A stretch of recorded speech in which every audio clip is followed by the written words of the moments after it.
I like people to get a feel for the people besides the ideas and the work and the books and so on. So in your own words, briefly, how do you see your path to what you do these days?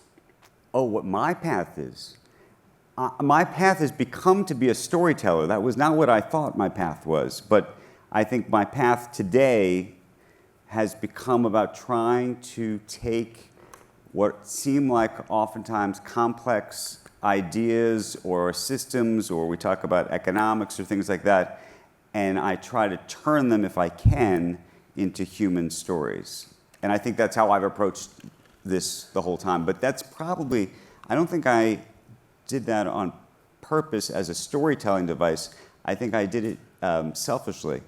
I was always fascinated by the people in the world of business. I don't think I was necessarily enthralled myself by business itself or something else. I think I was fascinated. I thought these were amazing characters.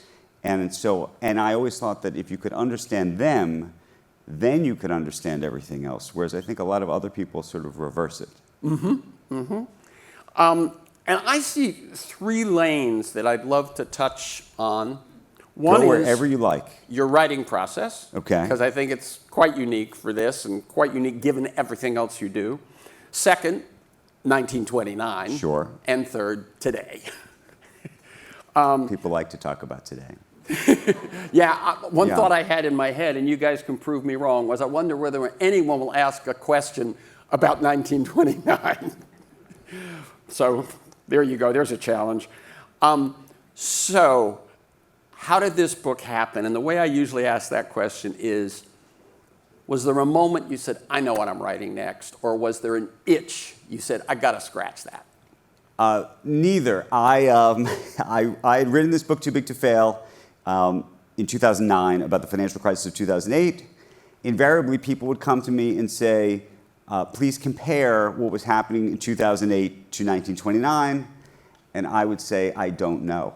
And that's how this book began. No, really. I think frankly, like most people in the country, sort of have a vague, or had a vague notion, hopefully I don't have a vague notion anymore, but they had a vague notion that something very terrible happened in 1929, that there was a crash. A lot of people think it was like a crash that happened on one day, which is not true. It happened over a whole series of days and became a whole series of dominoes, and that it led to the Great Depression. And it did, but in, I think, ways that people don't necessarily appreciate. So about 10 years ago, I went on vacation with my wife, and as like a real nerd, I downloaded a whole bunch of books about 1929, some written by economist Kenneth Galbraith, wrote a brilliant book in 1955. There's a couple of other good books that were written prior to that. There was a decent book, I think, called The Bubble Burst that I enjoyed in the 1970s. But none of them sort of felt like the kind of books that I loved. I loved Barbarians at the Gate, I loved Den of Thieves, and which is really what I tried to do with Too Big to Fail, was try to really create this sort of character-driven narrative. So I sort of left that vacation thinking, well, is that something you could do? And I just wasn't sure. I happened to be at Harvard University giving a speech, and I got there early, and I never get there early, and I had like 2 hours to just kill. And so I went into the Baker Library there, and there's a guy named Thomas Lamont, who's a big character in this book, who ran J.P. Morgan at the time. And Thomas Lamont's family had donated his archives to this library. And I said, could I look through the boxes? And as I'm looking through these boxes, I'm seeing that his secretary had kept transcripts of his meetings with Roosevelt. And you could literally see, he would say this, Roosevelt would say this, he would say this, like that. And then I was looking through this treasure trove of letters between him and Hoover, and they're going back and forth and back and forth. And he's meeting with Hitler, and he's meeting with Mussolini, right. And he's meeting with and it's wild. And I thought to myself, oh my goodness, maybe you could do this. Now, the truth is, the archivist said to me, you actually can't do this. She said, this is not going to work out. She had read Too Big to Fail, and she said, you can't get the kind of granular detail that you're going to want. It's just not there. Now, for me, that was like a personal challenge. So I went on this sort of very strange journey over the last 8 years, traveling around the country to all sorts of libraries and archives and homes and museums, and finding all sorts of weird people to do things. And I have to, you got to tell them what happened during the pandemic. Oh, goodness. So, yes. So the whole thing was interrupted, as you might imagine, because of the pandemic. You couldn't get into libraries. And so I discovered that there were certain students were allowed inside some of the libraries because they were, in the process of doing a dissertation or something. And there was a bit of like a dark market, yes, you could say, for these students. So I would hire them by the hour to go in, and I'd say, box 152, you need to go in there and take a picture with your iPhone of every page in the box. And then we created these sort of elaborate Dropbox folder systems. It was actually a great mother invention. By the way, it helped in some ways because there were places that, I remember I planned to go to Flint, Michigan, and I couldn't, so they went, and that was pretty great. Having said that, the truth is, when you do something like this, I ended up going back to most of the libraries myself because you still can't feel it. Like, you need to see it, and you're worried that you like missed a box or you missed a page. And the thing that I didn't know about this process is the best stuff is in the boxes that are not indexed. So I was never an historian before this. So most historians, I think, know this. Boxes are indexed, but oftentimes people donate things and they don't index them because they think there's nothing in them. And by the way, most of the time there is nothing in them. So there is sort of a needle in a haystack situation going on. But that's how this book was created. And I also read that you, although you'd taken up the challenge, yep, despite what the archivist said, that you held back presenting it to your publisher. I didn't tell anybody I was doing this. I didn't want anyone to know because I didn't know if I was actually going to pull it off. And so I was too scared, I think, to tell anybody. For about 4 or 5 years, I didn't talk to anybody about this. I would just do this on my own. I didn't even talk to friends about this because I thought they would all think I'm out of my mind. And I was a little out of my mind, but now it's done, so it's fine. Okay, so I think the key thing there is that you saw the lack of a book with characters and life, and as you say, in the room. I just wanted to be in the room with the characters. That's all. I was desperate to be in the room with the characters, and what I realized was, even though a lot of these people didn't have archives themselves, what you would do is you'd almost, by the way, and this was actually a little bit like a Billions kind of thing, you'd think of them as characters, and you'd try to say, okay, if I know that they were in this meeting, and I don't have their records, who are the 12 other people in the meeting? I now need to go get their records. And then you'd pray that there was a record somewhere that would then give you the back and forth. And sometimes you'd win, and sometimes you'd lose. And you found a diary or something that was I found a memoir that had never been... Yes, I got very, very lucky. About maybe 3 or 4 years in, I found a gentleman whose grandfather had written this unpublished memoir, which was extraordinary, that was engaged with all of these main characters, which really did form sort of a basis for things. But the big win was I convinced the New York Federal Reserve to give me the board minutes, which had never, oddly, they refused to make them public for the last 100 years. So no one ever saw what actually was going on. And so we had a little bit of a back and forth. And then they tried to send me some redacted versions. I said, it's been 100 years. You really should just give me the real things. Who are you protecting? Who are you protecting here? No, they actually had a very interesting view. They had an interesting view. This is interesting to me, at least. They thought that, you know what? Every meeting is supposed to be totally confidential. And that if you start to release them now, the people will know that they're not really confidential. Slippery slope. We went back and forth about this for a very long time. So the book, for those of you who haven't found it yet or listened to it, it is, I think it's being praised for, and I believe it is. It does have exactly what you're going for, the storytelling, the characters and all of that. And my question as I'm listening to it and reading it is how much of that is because of the HBO film of Too Big to Fail and Billions? How much do you think your writing was influenced by that kind of writing? I think that the writing, I mean, look, Too Big to Fail is true. Billions is completely fictional, but I think that the connection between the two at all is I'm always looking to try to understand people's motivations and their incentives, why they do what they do. And I think actually most of my reporting that I do, even just daily, on whether it's Elon Musk or Sam Altman or whomever is in the news these days, is trying to understand what makes them tick. And I would argue to you that most successful people I know are driven by some form of insecurity. That's what I actually think is the single sort of driving force behind most people who have shot the moon. They are still trying to prove something to somebody. It might be their mother, it might be their father, it might be a spouse or a roommate or something else. But there's a chip on the shoulder.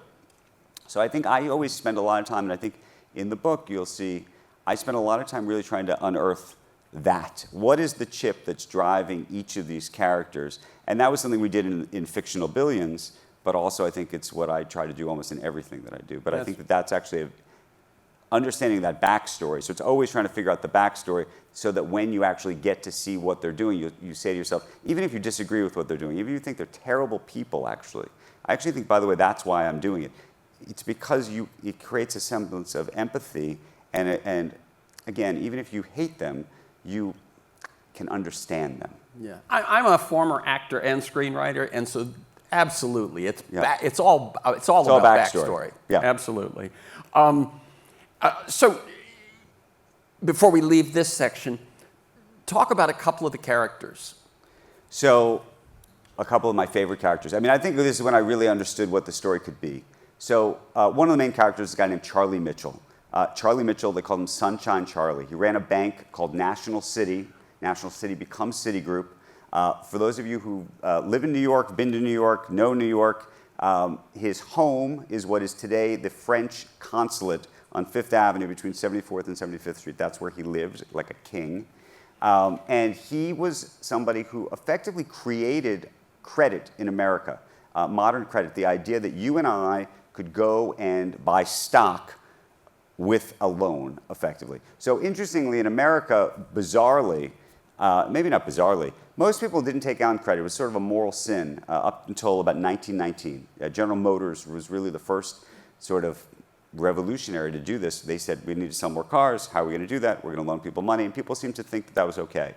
Then Sears Roebuck clocks what's going on and says, we'll do this for appliances. And then Charlie Mitchell says, we'll do this for stocks. And all of a sudden, brokerage houses are, popping up on corners of streets like Starbucks. And if you walked into one of these brokerage houses, because of Charlie Mitchell, you'd put down $1 and they'd give you $10. Literally, that was what the trade was. It's pretty remarkable. And as the stock market is moving up, and if you think about it, from 1928 to the beginning of September of 1929, the stock market was up 90%. So people were making money. I mean, it was like free money. It was like a whole kind of other level of money. And this is the first time anybody's ever really been trading. So Charlie became the face of all of this. And this is also at a time when the media is really emerging. He's now on the cover of magazines, like Babe Ruth is on the cover of magazines. This is like, you see CEOs. And this is really a first. This is financiers are celebrities? Financiers and CEOs are celebrities in the same way we think of business people as celebrities today. He was really almost like the Jamie Dimon of his time. He might actually be, I mean, we're here in LA. It might be like, he's actually closer to Michael Milken in many ways, because Michael Milken actually created, junk bonds and credit. So maybe we put him in that kind of category. So anyway, there's Charlie over here. There's another guy who you might have heard of named Carter Glass. Carter Glass was a senator in Virginia. Carter Glass was the Elizabeth Warren of his time. And Carter Glass had helped actually create the Federal Reserve in 1913. And he would rail for years about this thing called Mitchellism. He believed that Charlie Mitchell and Wall Street was going to ruin America. It was going to, all this speculation was margin stuff. All this margin stuff was going to upend America, and he was effectively set out to go after Charlie Mitchell. And I think it was those two characters that, to me, in a way, carry the spine of the story as a narrative, because it's a battle of these two men. You actually will only meet Carter briefly in the beginning, and then it takes a little while before you see him again. Well, I mean, unfortunately, because it's true, I couldn't actually move the timing.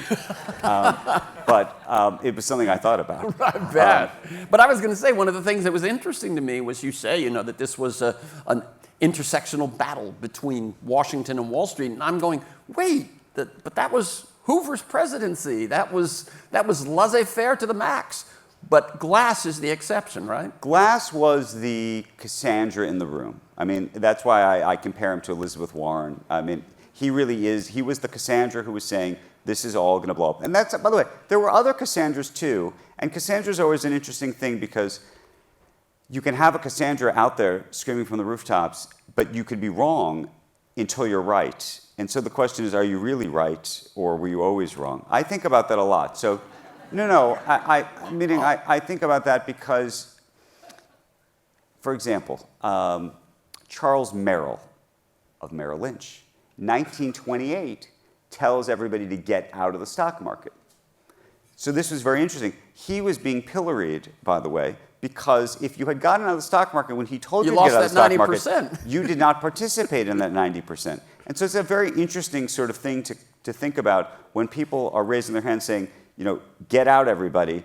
You have to be right, by the way, usually once. You have to be right at least twice, because you need to know when to get out and then actually also when to get back in.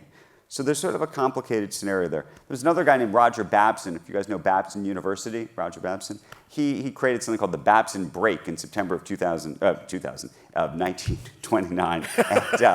And he was out there. And he was out there screaming from the rooftops too. And for about a day and a half, people believed him until they didn't. Can I throw one other at you? Yeah, absolutely. Because he's really my favorite. Because he's Elon Musk. He's the modern Elon Musk. There's a guy named John Raskob, who I think is actually the most interesting. I think John is the most interesting of all the people in this whole book, oddly. He's not actually the main character, but he's the most unique. John Raskob effectively was the guy who created the credit division that I described at General Motors.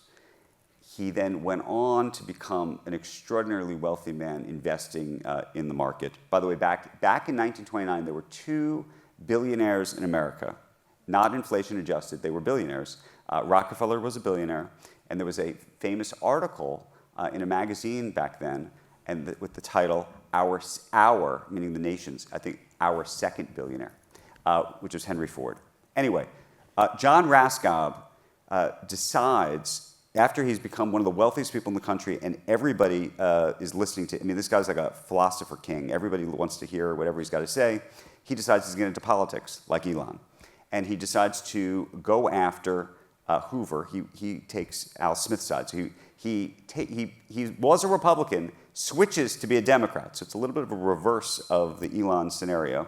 He also has 13 children. And though Elon may now have more. It's still early in the evening, yes. And then he goes on to actually try to spend his money secretly after he loses, Al Smith loses, he tries to undermine Hoover's reputation secretly. And it's a fascinating story. I actually think that Hoover has a terrible reputation in large part because of the money that you will see John Raskob having spent to do that. He then goes on to build what was probably considered the SpaceX of its time. He creates the Empire State Building. He tries to create the first mutual fund in America. And then uniquely, back then, most people may know this, not know this, we had a 6-day work week. The stock market was open 6 days a week. We all worked 6 days a week. And he wrote a fascinating essay, which was a bit of the basis for it, in 1929, that we should have a 5-day work week because he thought it would be better for the economy. And he argued that effectively, if we didn't work on Saturdays, we'd have all this more leisure time and we'd buy more cars and buy all of these other things. And now we have a 5-day work week. So yeah. I actually think that John Raskob is sort of one of the most fascinating people. And both in a good, he's sort of very good in terms of how clever and smart he is, and sort of very bad in terms of how he approaches things. So you can pick whoever you think. And he's also little known, I think. Not as well known as most. Yeah. So, but one thing that's interesting, just in what you said, is that Ford helps create the middle class by paying his workers enough to buy his cars. Yes. And then GM, still a billionaire, fattens the middle class by creating credit. I mean, it's quite something. They weren't just making cars. Okay, let's move up to today. A quote from who? Me? Andrew Ross Sorkin. While it was never my intention when I started this project, so much of what is happening then seems to rhyme with what's happening today. Yes. What is your mood about what's happening today? Okay, so I don't want to scare people. So that's not my intent tonight at all. My mood is somewhat anxious, is probably my mood. But I'm always somewhat anxious. So I don't want you to take too much away from my anxiety.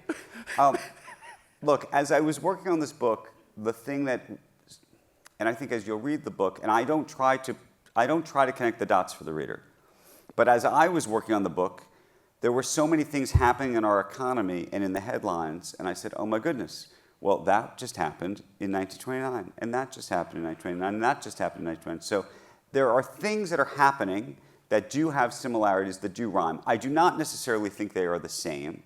I don't necessarily think that we will walk into a 1929 style depression, necessarily. I do think that we are in a bubble today. We could talk about that. That looks a little bit more like 1999 than 1929. But if you look at the biggest parallels or things that I think, at least for me, shocked me, a couple. When you learned that they also took place in 29? When I learned that they took place in 29. So, here we are talking about tariffs. Obviously, tariffs become a big issue in 1930. It was one of the major dominoes. Smoot-Hawley, in 1930, global trade falls by 60% within 12 months. That unto its and fascinatingly, when you're with Hoover, you'll see it. Economists back then were going to him saying, "You cannot do this. Please, I beg you. This is such a bad decision." And the issue was, just like now, he had pledged during his campaign in 28, trying to get farmers to vote for him, that he would put these tariffs in place. So he felt that he needed to go through with it. And every banker was going down there to the White House. Interesting, by the way, the relationship that Hoover had is very Trumpian with the CEO community. Meaning, you'll see in this book, the CEOs are in the White House, in the Oval Office, like constantly. Sort of wild to actually see that comparison. But the other big issue is that the Fed, we're talking about these days the independence of the Federal Reserve. What happens if the Federal Reserve gets politicized? The Federal Reserve, I think one of the real reasons, and I think you'll see this in the book, that they sat on their hands up until and through the crash itself was because they were worried about the politics of stepping in. Not just that they were going to show up and get hauled away in Congress, but that the Fed would just be eliminated. The Fed is new. The Fed started in 1913. So there wasn't a sense that it was even an independent organization. They were scared of the politics. And then on the flip side, when the crash happens, the thing to have done, the thing that was even discussed, was to pour money into the system. But that was a very politically unpopular thing to do. And so one of the things I think that I realized, especially covering the financial crisis of 2008, is the lesson in a crisis, oddly, is to actually flood the system with money, which often means that you actually have to effectively reward the arsonists, right? I mean, we had big discussions in this country about what happens to the bankers after 2008. Everyone said, you can't bail these people out. They shouldn't be bailed out. The truth is, from an economic systems perspective, you actually have to do that. And so you have to make significantly unpopular political decisions. And so if you start to think about the Fed being politicized, that's what starts to worry me about where we are today, for example. Let me ask you a question that only occurred to me as you were saying that, which is, so you've said you got to bail out the banks. You got to bail out AIG. They're too big to fail, right? Yes. That's the name of a book. A book, yes. What or in my case, I sense should have done, Obama and so on, and Geithner and those folks, to help Main Street? So this is going to sound really, I'm going to lose points. You guys have tomatoes back there to throw? I would argue to you today that what they did was, I don't know if I would call it heroic, courageous, something, but it actually helped Main Street. And that's the thing I think people don't appreciate. I know that may sound crazy to you, but what was happening then was the arteries of the entire system were being clogged and broken off, right? Like the whole thing was going to end, really. And so what you needed to do was pump blood into the system. That was the money. And that money ultimately did get back to, you're talking about Main Street, it did get back to Main Street at some point. It took us a couple of years for that to happen. But I don't think that there was some other answer, unless the answer would have been to send out even more money. There's no counterfactual for me to give you a different answer. But I don't look at what took place, and especially in retrospect, and say that it was a mistake. In fact, I look and the truth is, if you go and look at what happened, you can actually see the counterfactual. You can see what happened in Europe. You can see what happens in these other places where they pursued a much more sort of austerity measures, and some of those, but even forgetting the austerity stuff, some of them where they were actually pumping money directly to individuals and families. It prolonged the pain. And while I'm as sympathetic as anybody to individual pain, from a systems, now we're talking about systems, it did work. And I know people, and by the way, not only did it work, the taxpayers actually got paid back in spades. People forget that. That's so true. Yes, it's a very strange thing, because I remember during 2008, 2009, 2010, I think most of the country was outraged about what was going on. But oddly enough, I think if somebody were to really go back and look today, I think you'd go, it actually was pretty good. Yeah, okay. A totally unpopular view. Yeah, what I was going to say is, I think what they did worked, and given, as you almost described, as a medical condition, it was necessary. I just think they could have found some other ways to it would have helped change the mood of the country, I think, who felt they were being left out. Well, so I also think, by the way, so here's where the failure is. The failure is a political failure. Because, look, I would argue to you that 2008 created President Trump. So do I. 2006, at least 2016. So do I. Straight line. And so the question is, what it is that you could have done, which, from a political perspective, but this goes to the politics versus the economics of it, and that's a very interesting there's issue. Politics, there's even communication of politics, message, and then there's economics. Okay, so just to, because I know we're getting close to the end here, is this a boom or a bubble? On 60 Minutes, you said we're either in a gold rush or a sugar rush. And then you said, and we won't know for 2 years. That surprised me. Why won't we know for 2 years? It feels like it's bubbling already. So I'm of the view that right now we're in some kind of a fabulous, I'm very excited about the AI boom or bubble even. No, look, I think it's very comparable to the internet. And the internet is here today, and the internet in the late 90s was this exciting thing. And we had I don't know what you'd call it, a hiccup, a crash, a bust in the end of 1999. I think we'll have something like that. I don't think we're going to have that tomorrow. There's so much money that's pouring, real money, real dollars. Now, some of it's leveraged, but real dollars that are pouring in to build these data centers, to do all sorts of fabulous and interesting things. And so the question is, to me, isn't that we're going to fall off the cliff tomorrow. It would be hard for us to fall off the cliff tomorrow, actually. The issue is going to be when people actually can't pay the bills. So right now people look and they go, how is it that OpenAI is committing all of this money to buy all of these chips and they don't make enough money to do that? And so people are financing them. And so the question is, at what point do people say we're not doing that anymore? I'm, by the way, not that worried about OpenAI. I'm much more about sort of the startups community that's being built around it. And what about the circularity of the trading?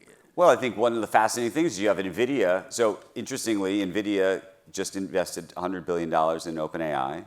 They will basically take that $100 billion and they will then go back and buy the chips. This, by the way, is a little bit of the circular trading that was going on in the 1920s.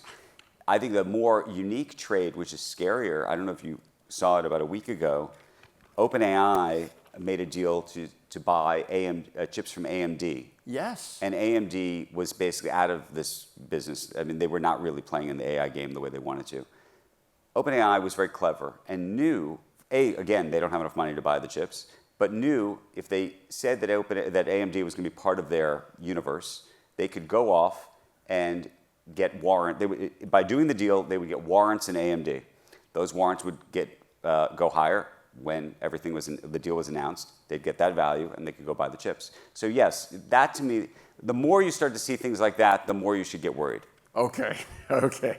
And I think, let me just give you a couple more. The question that people are worried about, because the sort of the equation I made up is speculation plus debt minus guardrails equals trouble. Yes.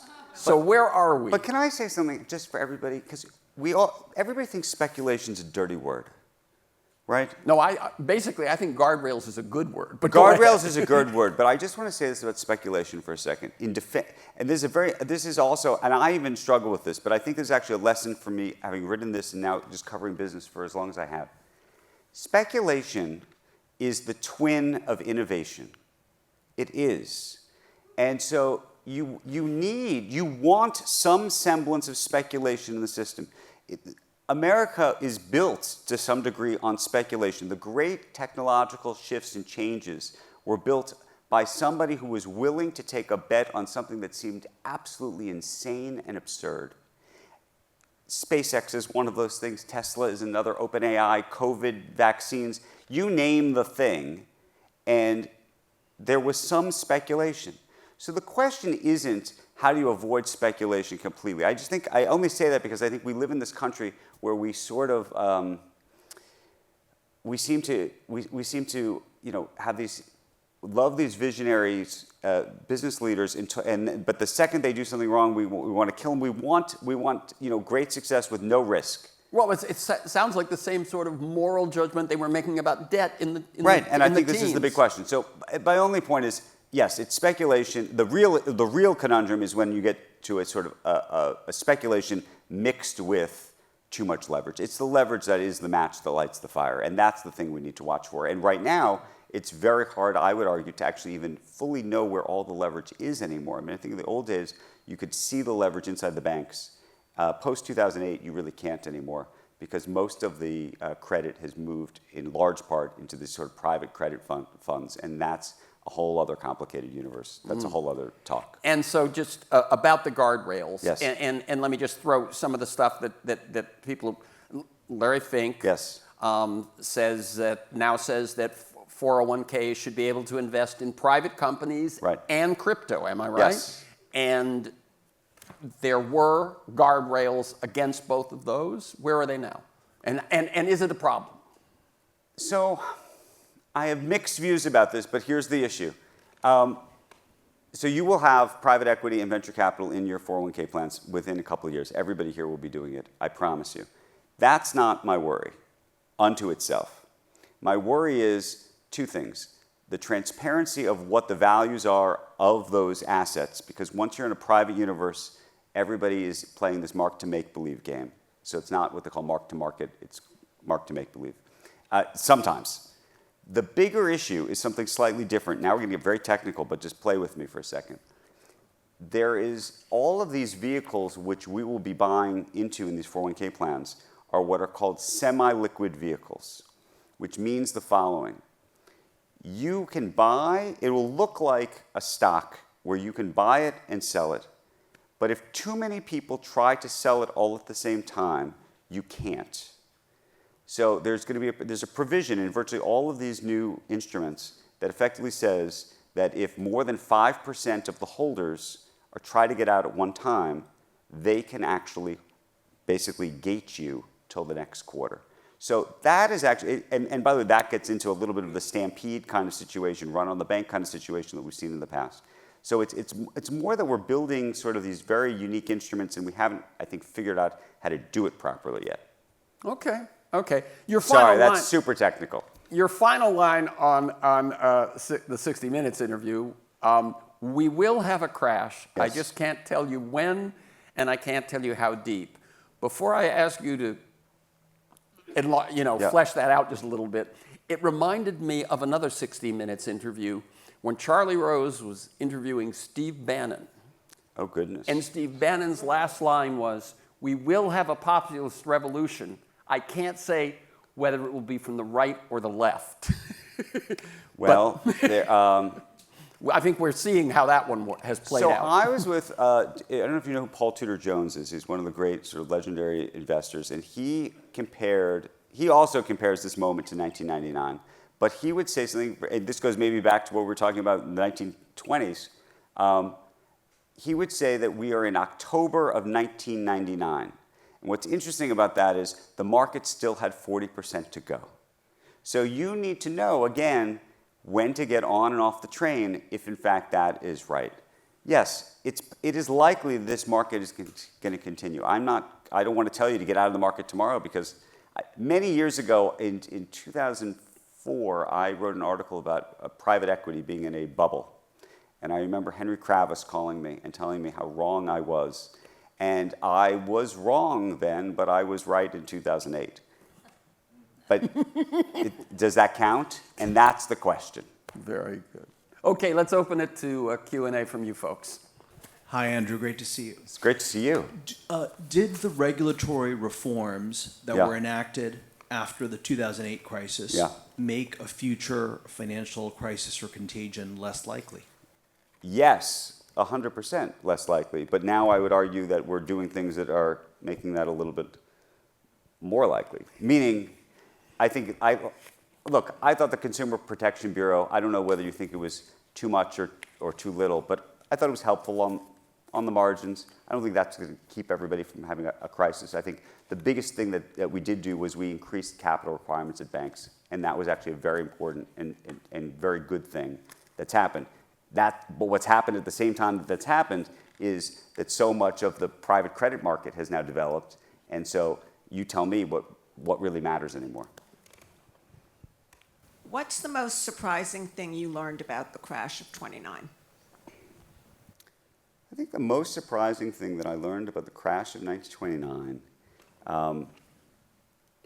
and I think that, by the way, this book, I know it's called 1929. It really is actually about 1929, 1930, 1931, 32, and 33. I mean, it really does go that long. I think the biggest thing that I learned is actually something, maybe this is not related even to 1929. I think it was actually about the human condition. And that the same human condition that we have today was the human condition we had in the 1920s, and it's the human condition we have always, which is that we all want more. I mean, I hate to say it. Maybe this is about greed, but I think there's a culture of more. Do you guys see the movie Wall Street 2? It was not nearly as good as the movie Wall Street 1. This is the one with Michael Douglas and Shia LaBeouf. Do you remember this? And there's a great line in the movie. I don't remember who says it to the other. Where one of them looks at the other and says, "What's your number?" As in, "What's your number? What would be enough for you?" Oh. And he looks back at him, and he looks and he says, "More." And I think that is the human condition, and I think that pervaded the whole 1920s, and I think it pervades today. I'll give you one maybe that relates to that. How prior to 1920, or maybe 1923, the American dream really was the Horatio Alger story, and how after that it actually became what I think is the American dream today, which is a get-rich, sort of quick fantasy story that's part of our life. I think that actually started then. You know, one thing that I was thinking of as I was preparing for this is Plato's dilemma. That democracy inevitably leads to tyranny, that in a democracy, the rich will never be satisfied, and their greed will, enfeeble the non-rich, and they will eventually fall for a demagogue who says, "I can beat the rich for you." But I'll tell you something very interesting about what happened after 29, which I actually think is quite different than what happened after 2008, interestingly enough. So I think after 2008, in a very sort of rapid succession, you had the Occupy Wall Street movement, you had the real backlash to capitalism happen almost within a year and a half. I mean, I remember going down to Zuccotti Park in New York. That didn't happen in 1929, with any kind of rapidity. In fact, most people blamed themselves for trading. They actually didn't say, "Oh, those rapacious bankers have done this to us." A lot of them really thought they had done this to themselves. So I remember Groucho Marx is in. I thought of Groucho's Yeah, so line as you said Groucho that. wasn't famous then. He was actually hanging out. He would spend most of his days, oddly, at a brokerage house in Long Island, and he would literally trade like a crazy person constantly, and he would constantly be reading the ticker, and he unfortunately was trading on margin like everybody else, and got a call in October and it says you got to get down here, and ultimately had to mortgage his home. I mean, it was a very sad story, but Groucho and his son, who then wrote about it, none of them blamed Wall Street for doing this to them. It really wasn't until 1931, 32, unemployment then becomes, in 1932, unemployment was 25%. And you had Hoovervilles, these tented camps, really, springing up all over the country, including, by the way, across the street, literally from Charles Mitchell's home in Central Park. It was then that people were raising questions about capitalism, but it was in a very different kind of mold than I think the way we think about that today. Interesting. For what it's worth. Yeah. See something analogous in 1929 with crypto? I do. Look, there's enormous amounts of leverage in crypto right now. Enormous amounts of leverage. In some cases, you can go trade not just at 2 or 3 times some of these ETFs. You could do it. There are people who are getting 20 and 50 times leverage on some of the trades that they're getting involved in the Bitcoin space, Ethereum. It's happening every day, and more people are getting involved in that. I'm still probably only 5 or 10% of the market, but it's a big enough part of it. I also worry about, and I talked about this a little bit, they did it on 60 Minutes, this meme coin. Meme coins scare me. I mean, I experienced the whole meme coin phenomenon and saw how manipulated it really was in the most wild way earlier this year. I happened to be on television with Larry Fink, and strangely enough, he makes this mention about how there should be a Sorkin coin in the universe. And 2 hours later, there's a Sorkin coin in the universe. Somebody has created the Sorkin coin, and all of a sudden the Sorkin coin has started to be worth millions and millions and millions of dollars. Literally, I mean, you could watch it on a chart, and it was completely wild. And I get invited electronically into these sort of chat rooms. People are sending me text messages, please come to this, these sort of DM groups on Twitter and on Telegram and things. And you can see people manipulating the price. They'll say, I'm going to go in for $500,000, and you're going to go in for $800,000. And they're literally talking about this sort of the laddering, which was very much akin to what was happening in the 1920s with what they called investment pools. And so you saw this happen, and then, of course, the rug pull. And they were all involved in trying to manipulate, and they were trying to talking about paying people off. Back then, people paid off journalists to write stories saying the stock was going to go up. In this case, crazily enough, some of these people reached out and found my sons. I have 2 15-year-old sons. They were 14 at the time. They found them on social media. My son Henry, I think, was offered $50,000 or $100,000 of Sorkin coin to I don't know what. I don't know what they were trying to get him to do. Probably influence me or something. And of course, I had to call Henry, and I said, Henry, you are not to talk to these people. I beg you not to reply. We're going to be in court for the rest of our lives. And someone's going to go to jail. And of course, Henry says to me, Dad, I'm leaving a lot of money on the table here.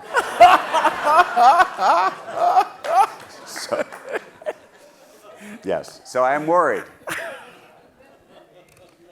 That's a great story. If you were to create the next book about the next crash, Yes. who would be the main actors in that book, and why?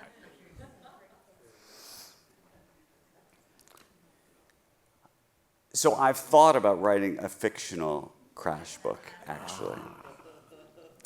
I'm not sure that it would be a class. So the things that I worry about today that we haven't even really talked about is, we keep talking about debt in the system and leverage in the system. What we haven't really, that's corporate debt and individual debt. What we haven't talked about is sovereign debt. So interestingly, we had a budget surplus in the 1920s. I mean, this is crazy stuff. like we made more money than we actually were spending. We obviously don't do that anymore. We did it under Clinton for a short time. For a short time. Yeah. And then came the crash. When I wrote that book, Too Big to Fail, people used that phrase in the context of banks. That's what it was financial institutions. Today, people use this phrase, too big to fail, in the context of states, municipalities, countries. I think if I was going to write a crash book, or sort of the future crash book, it actually wouldn't be about stocks or bonds. I mean, that would actually ultimately be a part of it. But it would be probably some kind of a larger sovereign debt crisis where there's a bunch of different countries that are pulling different strings to try to either injure each other. I mean, by the way, interestingly, in 2008, China was threatening to do things behind the scenes that people didn't know about, where they were talking about selling U.S. bonds and selling shares in Fannie and Freddie to screw over the American taxpayer. I think that you would write some kind of crash that would live in that kind of geopolitical economic space. I think it would be interesting. I don't know if I've sold the room on that, but yeah. It would be a new take. It would just be different. You mentioned in regards to AI, Yeah. Sam Altman. We have also Elon Musk. Yes. I'm excited to see what happens, but honestly, both of them have mentioned in interviews UBI. Yeah. There being such a disruption in AI and what it does take over in regards to work that you have a fall in unemployment. Do you think that's real? Do you feel like what would be the disruption if you were to kind of map it out? I think a disruption is 100%. I mean, 50%, they're saying 50% of the market could change in regards to employment. 100. Yes, I agree with that 1,000%. Is UBI the right? I don't know. So here's the thing. So you talk about unemployment in 1932 of being 25%. The highest unemployment we've had in our lifetimes was in 2009, end of 9, was about 10%. Maybe it was like briefly hit 11% and then came down. The lowest unemployment that's ever been recorded in history in our country was about 2.5%, and right now we're at about 4%. You could even argue this is even Alice in Wonderland on a relative basis to where people have thought about unemployment in the past. If AI is actually going to be as successful as it's supposed to be, by the way, if these bubblicious prices are to be believed, you have to actually create remarkable amounts of productivity in this country. That would be the only way that the economics of the valuations make any sense. Well, if you create all that productivity to me is oftentimes a euphemism for effectively taking cost out. You effectively have to be able to make things more productive for less. How do you do that? You don't need people. I imagine there will be a massive unemployment issue in this country. And then the question is, can anybody pay for the AI if everybody else doesn't have a job? No, I actually think this is like the great political question of our time, because we will have this, there will be this moment. And I'm seeing, I mean, I don't know about you guys who are, by the way, I was too late to use ChatGPT for this book. I wish it existed. ChatGPT was not around when this began. Though interestingly, you'd appreciate, there was a diary that I had the whole time that I was working on this book that was all handwritten. I could never read it.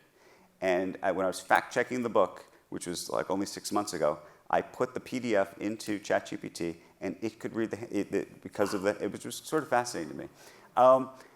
I imagine That's not even a skill that we're told it has. Yeah, I thought to myself, maybe he would be able to understand what's going on here. There's so many experiences I'm even having today where clearly people are getting cut out. I had I don't know if you guys have had this experience. It was hilarious for me.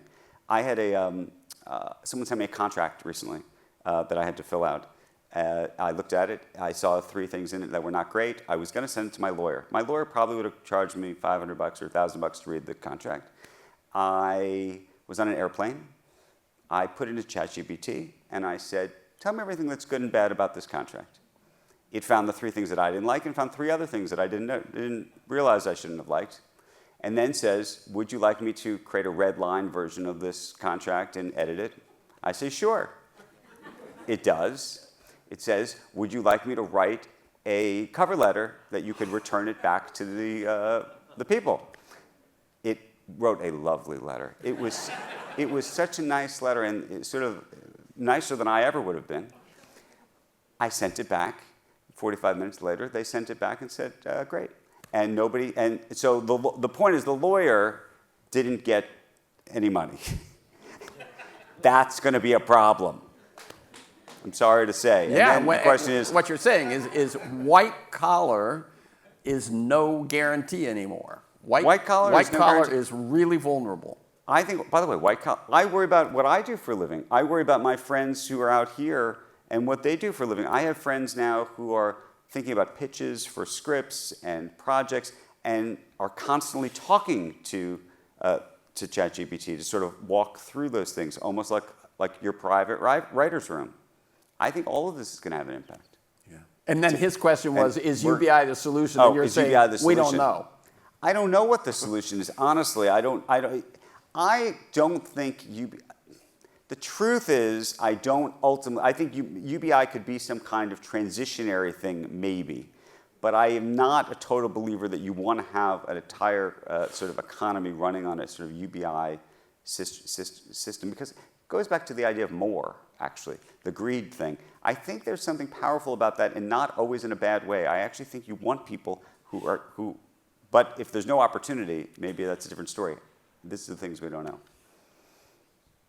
So I asked ChatGPT, what would be a good question to ask Andrew Ross Sorkin? Oh, and what did it say? There's And you plenty. saved some money. What? Here's one. Okay. You've interviewed some of the most powerful CEOs in the world. What is the one quality you've consistently seen in leaders who actually create long-term value rather than just short-term gains? It's a great question. I have two answers. So one thing that I grapple with is actually what makes a great quote-unquote leader or a great CEO today. I think we oftentimes mistake companies that have the wind at their back and then the leaders of those companies that have the wind at their back as being great leaders, and somehow don't recognize that there's other companies where we think the leader's terrible, but the truth is that they're just sailing right into the wind. And we don't really benchmark against those things. So right now, anybody who's involved in AI looks like a genius, and they probably aren't. And anybody who's unfortunately in the media business looks like a dope, and they probably aren't.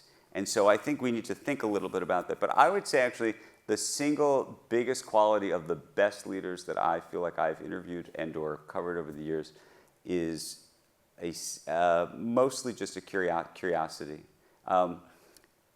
The people who actually care, the people. I think what happens with a lot of the business leaders, especially of big companies, and there's a lot of money around, is they become increasingly less curious. And I think if you talk to what I describe as the billionaire class, they are, as they get more and more wealth, they become less curious about the rest of the world. The ones that are the most successful and the most interesting are the ones that are the most curious the whole time, and the money part doesn't change them in that way, in the curious way. That sounds right to me. And by the way, that question was so good, I should worry. Did you ask ChatGPT, were any of these questions developed? No. Why not? See, there you go. Why not? Could have saved yourself some time. I Become more productive. I could have. So that last answer kind of touches on my question, but you mentioned that a lot of people who have shot the moon have a chip on their shoulder, and that's a key motivation. I was wondering what kind. Again, I think Walter Isaacson has a similar viewpoint, and I'm wondering if there are other motivations that you think that are common, or other like necessary conditions that you think are common for those types of folks. It's sort of a chip on their shoulder. They want, in particular, they want to be trusted, which is a very weird thing to say, because I think a lot of people think they're completely untrustworthy. But they are desperate to be trusted. And so I think that they are doing things even that may be untrustworthy to be trustworthy. I think about that a lot, actually. Wow. I know that may sound like a strange sort of thing to say. But I think trust is, I think everybody wants to be trusted. And I think unusually, some of the leaders who have this sort of chip on their shoulder, one of the chips, if you will, is this trust chip. Because either they did something in their past that wasn't trustworthy. By the way, I think this is, I won't name any names. I think the trust thing is a big issue for a lot of them. I mean, I think trust deficit is writ large is one of the things that really has our society in trouble. But it's interesting to hear that leaders have it individually as well. I think they have it individually and they know it, but they hope that you don't. Right. I have a question about the currency. So, Okay. Most of my assets are in US dollars, and we're seeing China and Russia and other countries buying gold, and the gold prices are going up, and the assets are being less valued in the US dollars. So how would one position themselves in the world that might change the reserve currency of the whole world? And potentially, I know the second part of the question, do you ever see the world where we do have just one currency for the whole world? Okay, so I don't see any, the second part's easy. I don't see a world where there's only one currency. I feel like I should be sort of echoing Ray Dalio, which is we are in these cycles, and we are in one of these cycles where we are going to debase our currency. And so hard assets are of value. That should be where the value is. Now the question is gold a true hard asset? Is Bitcoin a hard asset anymore? I don't know. I think that's a real question. I think it's, I'm more on the Warren Buffett camp of you'd prefer to own a farm that can actually generate stuff than you would gold, because I don't think gold actually can produce anything either. But, I was telling these guys before, I don't know if you were in the room, I've been wrong clearly on Bitcoin for far too long. I met a young man, I think in 2013 maybe, who came up to me at a conference and said, could I show you my new app? It's about to come out. I'll send you a link and I'll send you $5 of Bitcoin. And I, of course, looked at him like he was out of his mind. His name was Brian Armstrong. He runs Coinbase. I still have the app and the $5 that he sent me. And I occasionally look at it and say to myself, Yeah, but the funny how thing wrong is, was I? But you wouldn't work any less hard, even if I you wouldn't made work. that. That's true. I wouldn't. I don't think I would. But you're asking the question of what to do with your money. So hard assets seems to be, I think, the best answer. And one of the hard assets that's losing value, of course, is that house on the beach with climate change. I mean, Well, here in California, yes, that is true. So yes, picking the right hard asset is also a complicated thing to do. yep. I'm curious that one of the points that you made that I really relate to is that you're very curious about the incentives and motivations of other people, and you realize that insecurities is kind of a big theme that you notice. Always.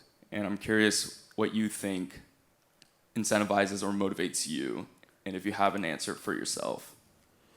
Oh, I'm still clearly trying to prove myself to my mother. No, it's a serious answer. Yeah, I think I'll be totally just like as frank with you as I could possibly be. You may think I'm successful. I don't know if you think I'm successful or not. I don't think I'm successful. Wow. I mean, not that I think I'm successful, but I don't feel successful. I don't feel like it's always all working. Most days it doesn't feel like it's working. If I was being like totally candid, I wrote Too Big to Fail and it worked out, meaning like it worked better than I thought it would work. I actually think I partially wrote this book to prove to myself that I could do it again. Like maybe like a musician would think like they were a one-hit wonder if they had a single and they needed to do it again. I think that about almost everything in my life. I know that I don't know if that's sad or not, but I think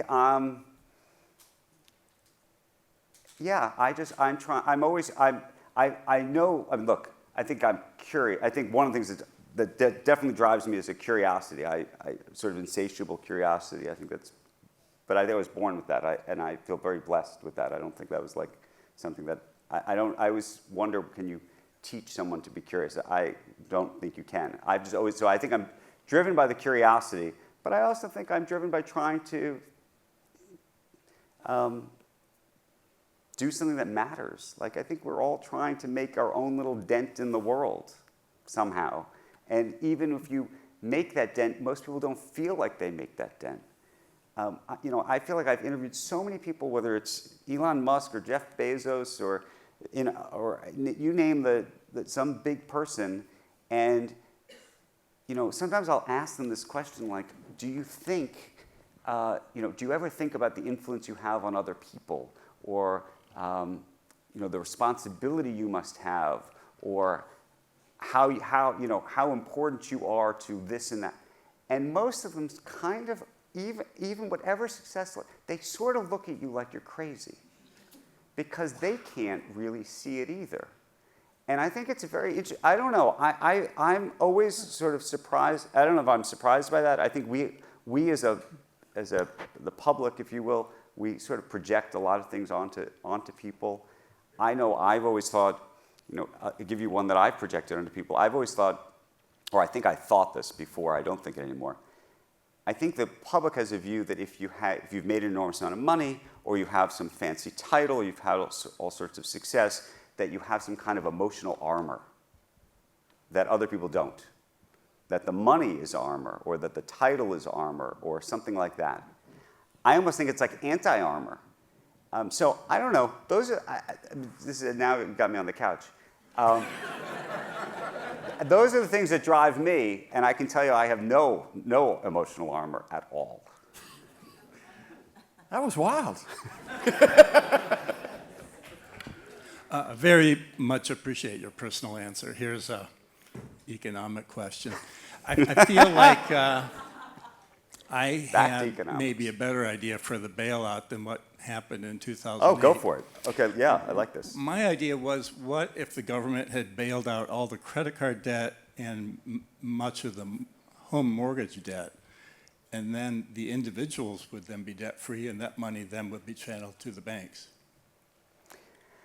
So I don't, like, theoretically, I don't disagree with the conceit. I think the issue is a couple of things. There was a speed issue, a rapidity, meaning how could you get all of that money to all those people quick enough so that there wouldn't be a run on all the banks? So that's the other piece of this, right? So there's sort of like a structural thing that has to happen. So you have a situation where people are, it's almost like, you remember A Wonderful Life, where people are literally going to line up at the banks.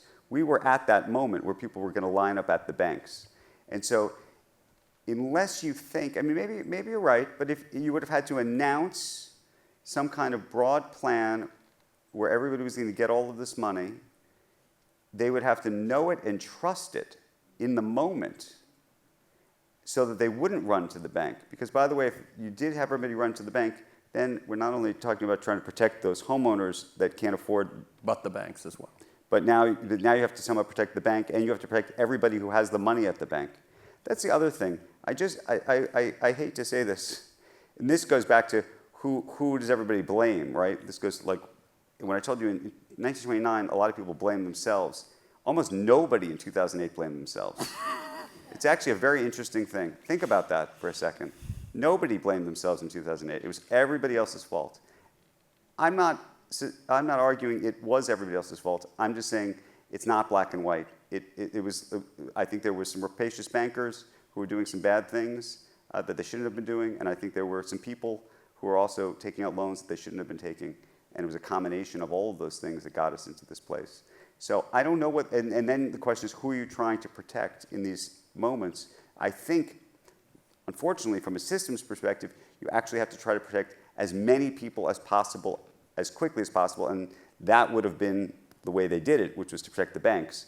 I think if they did what you're talking about, yes, those people would have stayed in their homes, maybe, but a lot of other people wouldn't have stayed in their homes, or you would have had to actually spend even more money. It would have been more expensive because you would have otherwise been effectively having to, if some of these banks went out of business and other people got into trouble, then you would have to pay for their homes too.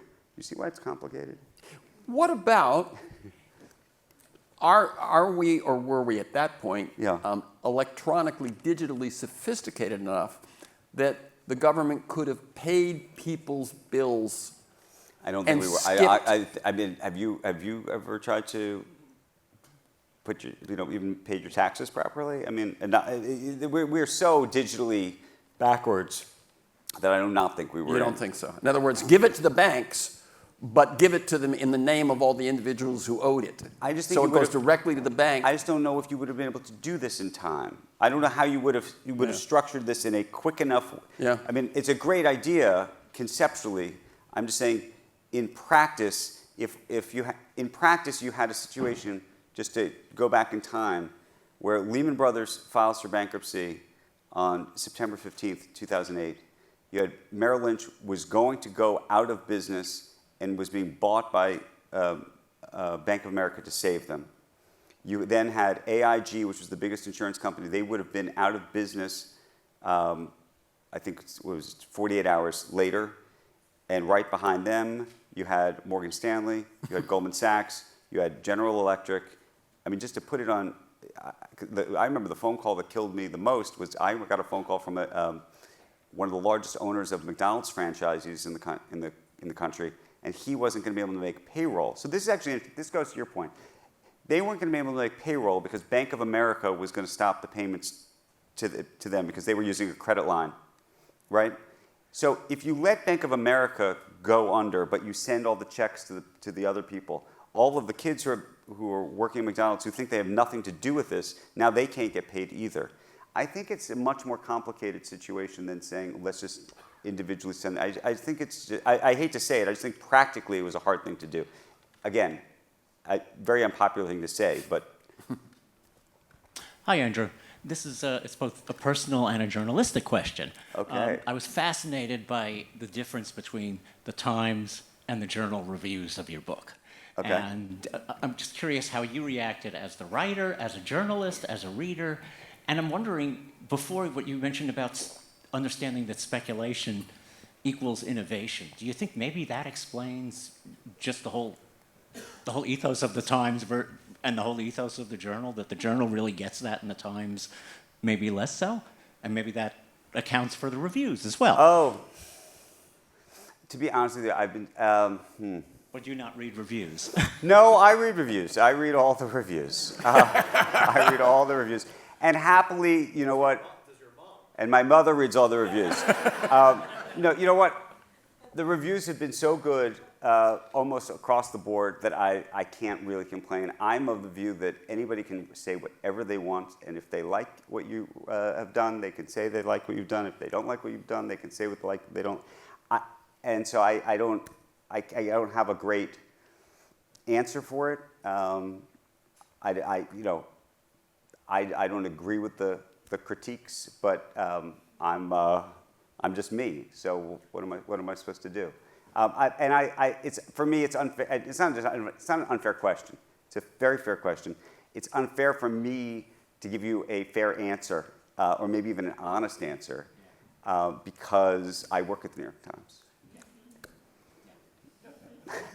Which probably raises all sorts of other questions that I would say. Thank you, Andrew Ross Sorkin. Thank you, Terrence McNally.